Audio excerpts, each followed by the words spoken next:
Bonsoir à toutes et à tous et bienvenue pour ce débriefing de la dernière session du dossier Dracula, la session 26. Alors, comment conclure cette campagne, comment conclure cet acte 3 qu'on prépare depuis pas mal de sessions? Alors, la première chose que j'ai faite dans la première partie de la séance, c'était d'essayer de boucler certaines choses qui étaient en suspens, notamment le personnage de Miéala, qui était apparu en début de campagne et qui était vraiment passé au second plan. Je trouvais que c'était dommage de ne pas lui donner une chance de réintervenir dans l'histoire et d'apporter une sorte de conclusion aussi à la relation entre Yonut et ce personnage. L'échec de la fois dernière, l'échec du jet de dés de Madison la fois dernière m'a donné une excuse pour faire intervenir Miala en tant qu'envoyé de Dracula pour venir un peu superviser, surveiller ce que faisaient les personnages. Donc ça posait aussi un dilemme, c'est-à-dire comment gérer ce personnage. Et très vite, les joueurs ont identifié que c'était un personnage qui venait pour les surveiller. Mais en même temps, c'est un personnage qui est l'un des proches donc de Yonut. Donc, comment gérer ce personnage? Donc voilà, je voulais leur proposer déjà un peu ce petit défi final. Et c'était donc l'occasion de boucler l'histoire avec cette personne. Et leur mettre un petit coup de pression aussi avant le final. Alors justement, ensuite, il y a... donc là, ça a été l'occasion aussi pour eux de rejouer certaines scènes un peu roleplay, d'échanger un peu, de préparer un peu leur finale.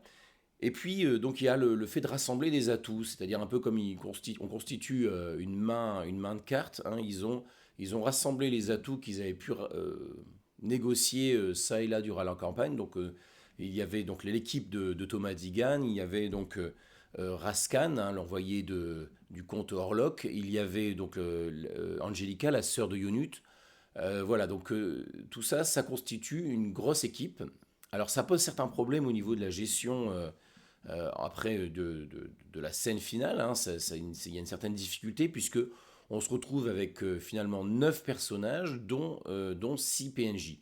Donc ça fait beaucoup de protagonistes, plus l'adversaire à gérer. Voilà, c'est quand même quelque chose qui n'est pas forcément facile.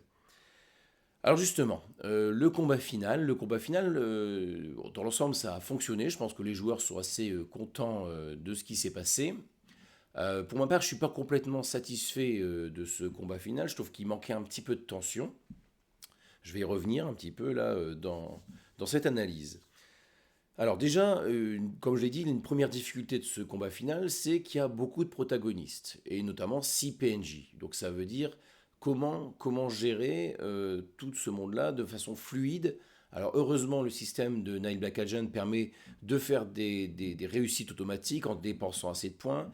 Donc là, j'ai vraiment géré au plus simple, hein, c'est-à-dire que j'ai dépensé les points qu'il fallait pour que les personnages réussissent. Quand ils n'avaient plus de points, voilà, très vite ils étaient mis hors course aussi. Pour les PNJ, j'ai pas vraiment géré l'échelle de santé en dessous de zéro, comme ça peut arriver, hein, mis à part pour Dracula. Donc voilà, et là, à un moment donné, donc, il se retrouve à affronter les créatures sous-marines. Donc ça, ces créatures sous-marines, ça donne un obstacle qui permet d'entamer un peu les ressources des personnages et permet d'équilibrer un peu le combat final. Hein. Donc ça a permis d'enlever deux personnages, deux PNJ à gérer aussi sur le combat final. Ça justifiait aussi leur venue.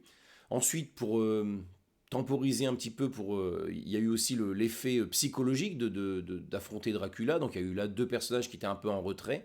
Donc tout ça, ça me permettait aussi de laisser la part belle au PJ, parce qu'il ne s'agissait pas à ce moment-là que les PNJ volent la vedette au PJ. Le personnage d'Angelica était là aussi pour servir de première cible pour Dracula, puisque c'est potentiellement le personnage le plus dangereux. Donc c'est elle qui concentre les premières attaques de Dracula.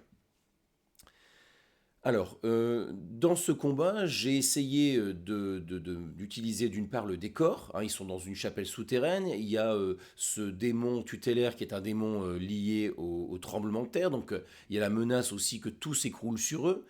Donc, il y a à un moment donné, donc voilà, il y a surtout sur la fin du combat, quand j'explique que Agarès était peut-être un peu perturbé par ce qui se passe, il y a donc ces tremblements qui viennent en tout cas, je l'espère, qu'ils viennent ajouter un peu de tension au combat et qui viennent poser aussi la question, bah, si ça dure trop, est-ce qu'ils vont pas se retrouver prisonniers, enfermés dans cette caverne. Ensuite, il y avait quelques péripéties, justement. Il y a donc la sœur de Yonut qui se retrouve blessée. Il y a Thomas Digan, pareil, qui est blessé. Donc tout ça, c'est le rapport avec ces personnages, ça pose la question, est-ce que je consacre une action ou des ressources pour l'aider, pour le motiver, pour le relancer. Voilà, donc il y avait des petites questions autour de cette problématique-là pour essayer de donner une certaine dynamique au combat. Le troisième élément que j'ai utilisé pour essayer de dynamiser un petit peu ce combat, c'est la technique. Là, je me suis appuyé sur quelque chose qui est décrit dans la capstone que j'ai utilisée. Hein. Comme je vous ai dit la fois dernière, ce que j'ai utilisé pour finir cette campagne, c'est la capstone qui s'appelle le moulin de Dracula, hein, de Dracula's Mill. Et donc dans ce chapitre, on explique qu'on est au cœur un peu du pouvoir de Dracula, et au fur et à mesure que son score d'aberration descend, le seuil pour le toucher est plus facile. Alors c'est intéressant ce point de vue technique, hein, c'est ce que j'ai appliqué, c'est-à-dire qu'au début, dans les premiers rounds, le seuil pour toucher Dracula, il est plus élevé. Il est plus élevé parce qu'il a encore son pouvoir, il a encore son lien avec Agarès. Hein, donc ça, c'est la justification narrative. Et donc, la justification technique, c'est que voilà, plus il va puiser aussi dans ses ressources, plus il va utiliser ses pouvoirs, plus ce lien va se distendre parce qu'il ne va pas pouvoir, là, prendre le temps de le renouveler. Et donc ça fait que le début de ce combat, il est difficile pour les personnages, hein, on le voit, ils doivent dépenser beaucoup de points, ils se rendent compte que leurs attaques ont du mal à toucher, même des attaques qui font un haut score, et donc ça crée un sentiment de difficulté, de tension. Ici, ils se disent, oh là là, oui, on est face à Dracula, c'est quand même quelqu'un qui est difficile à battre. Et là, justement, le fait qu'il l'attaque à ce moment-là, hein, dans cet endroit-là, ça va leur donner l'avantage décisif pour pouvoir le vaincre. Et cet avantage, il va se traduire mécaniquement par le seuil de blessure qui va diminuer au fur et à mesure du combat et qui va permettre de rendre la victoire possible finalement.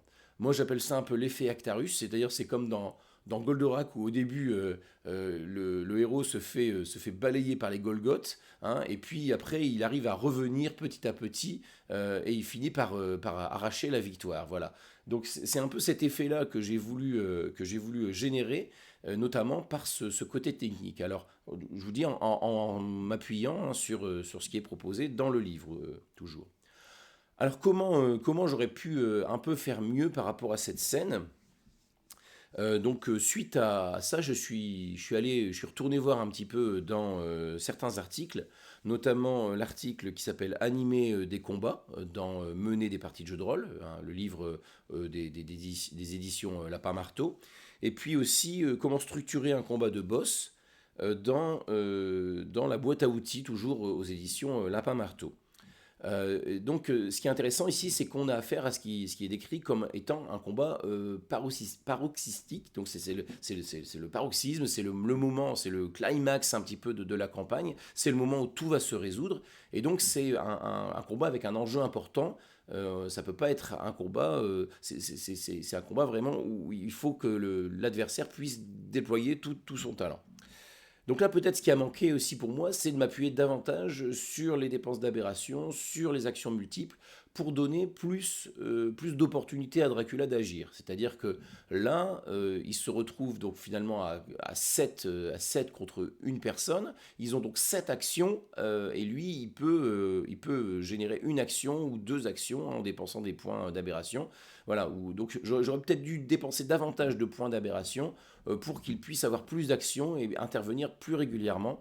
Un peu ce qui se fait dans Donjons et Dragons avec les actions de légendaires, hein, où le boss peut intervenir aussi à d'autres moments qu'à son propre round. Voilà, ça permet aussi de donner une dynamique particulière au combat et ça accentue aussi la dangerosité de ces personnages, surtout s'ils sont seuls face à toute une cohorte comme ça d'adversaires. Ensuite, ces articles, ils conseillent donc de s'appuyer sur le décor, donc c'est ce que j'ai essayé de faire, et de créer des péripéties. Donc là, les péripéties, il y avait donc ces PNJ qui étaient mis en jeu. J'aurais peut-être dû aussi utiliser le lien qu'il y avait entre Dracula et Madison, parce qu'après tout, il y avait quand même eu, il s'est déjà nourri de son sang, il y avait déjà eu un lien qui s'était tissé, et là j'ai peut-être loupé une occasion de tenter une sorte de contrôle mental sur Madison pour peut-être la déstabiliser et créer un peu une tension supplémentaire dans ce combat. Après, c'est difficile aussi de voler l'agentivité aussi d'un joueur dans ce type de scène. Donc voilà, c'est quelque chose qui est pas évident à maîtriser, mais de toute façon, j'ai pas pensé forcément à invoquer ça. Donc peut-être qu'il aurait fallu que je réfléchisse davantage sur toutes les options que Dracula avait en main pour agir à ce moment-là. Après, j'étais pas tout à fait sûr de comment ils allaient aborder les choses, de comment ils allaient s'entourer. Enfin, voilà, il y avait encore des incertitudes, donc c'était pas évident pour moi d'avoir le recul suffisant pour faire ça. Voilà, donc ensuite, ce qui était important pour moi, c'était finalement dans cette fin de campagne de ne pas leur voler la victoire. C'est-à-dire qu'ils ont quand même passé beaucoup de temps à identifier les points faibles de Dracula, le fait d'agir là au moment de la lune de sang, dans ce lieu-là, de s'entourer de tous ses alliés. Ils sont quand même arrivés avec certaines ressources en main. Ils se sont aussi renforcés au fur et à mesure des scénarios. Ils ont utilisé leur point d'expérience aussi pour renforcer leurs personnages. Et donc, l'idée, c'est pas non plus qu'ils se retrouvent face à quelque chose qui soit infranchissable. Et donc, à partir du moment où ils arrivent à mobiliser toutes ces ressources et qu'ils proposent quelque chose qui est efficace et qui est intéressant, voilà, je veux pas non plus leur opposer un mur complet et ne pas leur voler la victoire sous prétexte que Dracula doit être un monstre surpuissant et très difficile à vaincre. Donc voilà, là ils avaient vraiment l'occasion de gagner et de vaincre avec toutes ces cartes en main qu'ils avaient pu assembler.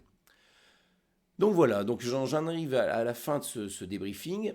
Donc voilà, c'est une campagne que j'ai pris beaucoup de plaisir à mener, hein. C'est un défi un peu pour un meneur de jeu d'essayer de rebondir un peu sur toutes les directions que prennent les joueurs. Pour cela, le livre est quand même bien fichu. Et donc c'est quand même une chouette campagne à mener. Je vais vous proposer bientôt d'écouter le débriefing. On a fait une séance supplémentaire avec les joueurs où on a juste discuté un peu de la campagne. On est revenu sur certains points, on a échangé. Donc voilà, je vais vous proposer ça à l'écoute très bientôt pour que vous puissiez peut-être, si ça vous intéresse, partager aussi les retours des joueurs sur comment ils ont vécu cette campagne, comment ils ont vécu ces différents moments, comment eux, ils ont ressenti aussi cette enquête documentaire. Voilà, pour avoir un petit peu leur point de vue un peu plus détaillé que ce qu'ils peuvent vous livrer parfois dans les débriefings finaux. Et bien voilà, je vous laisse là, je vous dis donc peut-être à bientôt pour ce dernier débriefing et je vous souhaite une très bonne soirée. Au revoir.